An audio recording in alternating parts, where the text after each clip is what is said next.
Hey there, too many beginner-friendly build guides out there assume you already have one of these, when in reality you're just starting out and you're not even sure if you have one of these. We made it to the endgame. This video will focus on the state of our character in early maps in the mid-level 70s and briefly mention some suggestions for where to take the character even further. Let's take a second to go over some pros and cons of the build.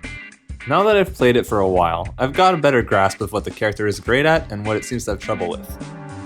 Starting with the pros, it's easy to level as we've seen from the previous videos in the series. It's got pretty good boss damage, at least against map bosses. I haven't had the pleasure of fighting endgame bosses though, but I imagine it'll be better than my fireball character from earlier, so should be fine.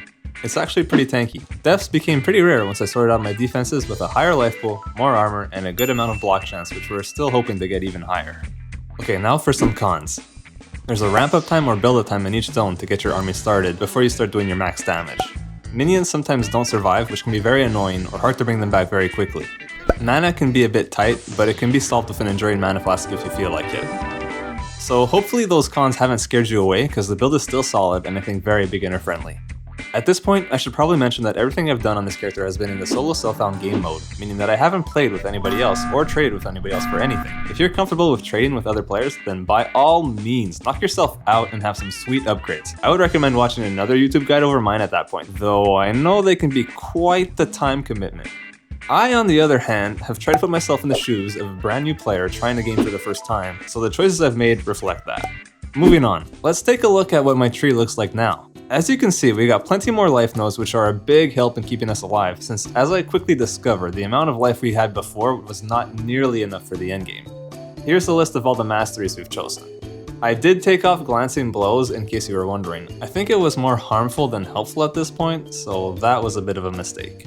As far as ascendancy goes, I'd recommend getting Bastion of Hope last for more block chance, making us even tankier. For gear, you'll notice that pretty much everything has been upgraded from last time. You definitely want to be identifying any equipment that has armor on it to find pieces with more life, more armor, and more resistances than you currently have. Bonus points if it has chaos resistance like this. On your boots, you'll want to find something with 30% movement speed ideally. Don't pay attention to the fact that mine are fractured, I just happened to find them like this. Nice. Also, be on the lookout for a 5-link or a 6-link chest piece. Having these will dramatically increase your damage output. I haven't run into any yet, so I'm just stuck on the 4-link, which has been okay. As with any build, if you want an easy to get 6-link, then you can't go wrong with Tabula Rasa. You can just farm the Blood Aqueducts in Act 9 for the Humility Divination cards, and turn those in when the set is complete. But I'm lazy and I haven't bothered. For your shield, you're going to want something with a good amount of life, and the life gained on block mod, the higher the better. This mod alone will help you survive when you're swarmed by a lot of small hits from a pack of monsters like this. Here's a look at my claw I made using an Essence of Fear and the Crafting Bench. The two important mods on this are minion damage and the trigger mod. The crafted mod is a bit tricky to unlock, so I'll quickly explain the process. Use your syndicate, aka Jun missions, when doing maps. When you decide the fate of the bad guys here, sometimes they'll drop equipment with veiled mods on them. Pay attention to the weapons that drop like this, and make sure to unveil them all with Jun. If you see this triggered mod on any of them, take it, since that'll unlock the mod for crafting. Be warned that it may take a lot of missions or maps to get it, so don't give up. The trigger mod lets us use Desecrate and Flesh Offering automatically whenever we use a skill on an 8-second cooldown. Just make sure to put Desecrate first in the link order like this, otherwise it'll try casting Flesh Offering first, which doesn't work without any corpses. That's basically it for gear as far as my character goes, but I'll briefly mention some uniques that would be good for the build if you happen to find them or traded for them. First up is the unique claw called the Scourge. You could forego the whole trigger claw thing and use this instead. It's really powerful and a staple of most minion builds that also involve your character attacking, since it buffs you and your minions. There are two flasks that I could easily recommend, the Writhing Jar and Rumi's Concoction. The Writhing Jar spawns a bunch of worms on use that you can kill super easily to spawn your army in an instant. This gets rid of that annoying build-up time at the beginning of each map or boss fight. Rumi's, on the other hand, gives us armor like any Granite Flask, but also gives us a good amount of block chance, which we'll never say no to more of.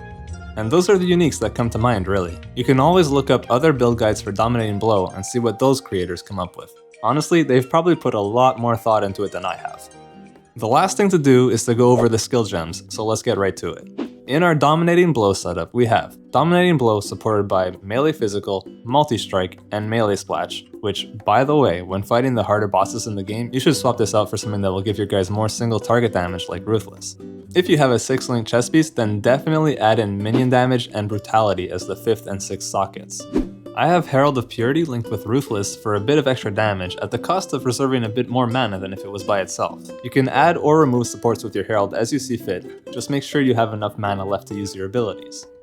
Socketed in my Claw, I have Desecrate and Flesh Offering, which gives our minions more damage. If you find your minions are dying a lot, you can swap Flesh Offering out for Bone Offering. Either works. As the 3rd socket, ideally you would want to fit in increased duration so that the effects of your offering last longer. Somewhere, you'll want to have Immortal Call linked with cast when damage taken for some easy automated damage reduction. Summon Holy Relic is still just chilling alone, trying to keep the rest of our minions alive. You'll have to respawn it whenever it dies, which is hopefully not that often. Summon Carrion Golem linked with Feeding Frenzy will make your minions faster. Same deal with this guy, respawn it whenever you notice he's missing. I've got Predator support on its own, but ideally you'd want this supporting any of your less important minions. It grants you an ability that lets you target a specific enemy for your minions to focus on. We still use Vulnerability as our curse on bosses, and Flame Dash to move around. The 2 auras we use are Pride and Determination. We already know that Pride makes enemies take more damage, and Determination gives us a significant armor boost, which is never a bad thing. Keep in mind that I'm just using what's available to me, so there are definitely optimizations as far as anything about the character goes. But this should give you, a newer player, a good reference point for what to look for when you're progressing your character through the endgame stuff. Since I'll probably get asked in the comments anyways, I'll address why I'm not using Spectres in the build. It's very simple. They die all the time and they're just annoying to set up. There. If you want to fit them in, go for it. As far as taking the character even further, I don't plan on doing so myself because I've been getting a little bit distracted lately. Elden Schwing's amazing. But there are plenty of good guides on the build out there that I suggest you have a look at for ideas. Thanks for watching, and if you were hoping that I would have a section about leveling the build, then look no further than this video right here.